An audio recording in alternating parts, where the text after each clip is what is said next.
상대가 말을 하면 보통은 바로 받아쳐야 하잖아요? 그런데 INFJ는 이런 생각부터 듭니다.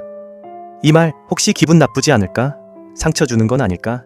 그러다 보니 기분 나쁠 여지가 없는 단답형 대답만 하게 되고 결국 대화가 끊겨버립니다.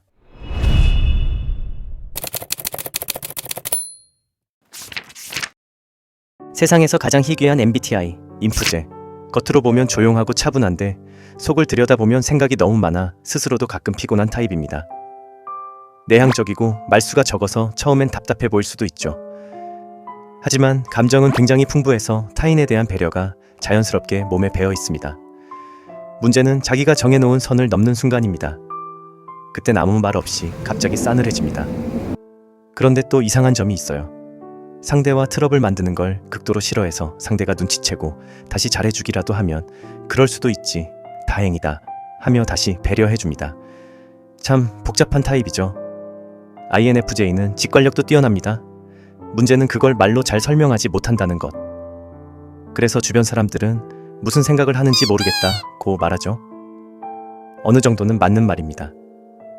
저 역시 INFJ인데 생각이 많다 보니 걱정도 많아지고 결정도 늘 신중해지는 편입니다. 조용한 첫인상의 이유도 사실 단순해요. 내향적인 것도 있지만 상대를 너무 배려하다 보니 대화할 때 말이 잘 안 나옵니다. 상대가 말을 하면 보통은 바로 받아쳐야 하잖아요? 그런데 INFJ는 이런 생각부터 듭니다. 이 말 혹시 기분 나쁘지 않을까? 상처 주는 건 아닐까? 그러다 보니 기분 나쁠 여지가 없는 단답형 대답만 하게 되고 결국 대화가 끊겨버립니다.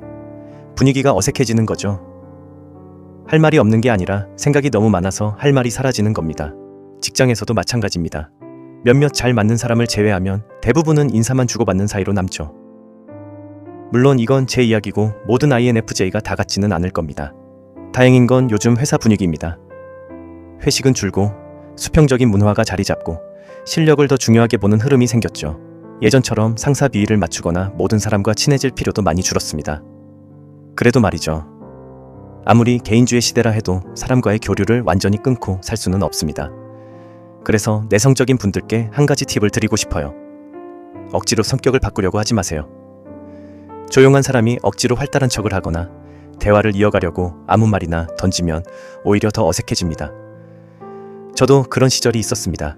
횡설수설 정말 가관이었죠. 상대도 난처해 하는 게 눈에 보일 정도였습니다. 그냥 조용한 나를 인정하세요. 말이 없어도 초조해하지 않으면 상대도 그 침묵을 자연스럽게 받아들입니다. 그리고 아직도 침묵이 두렵다면 그 침묵을 즐기는데 도전해보세요. INFJ에게 침묵은 결핍이 아니라 가장 편안한 상태일지도 모르니까요.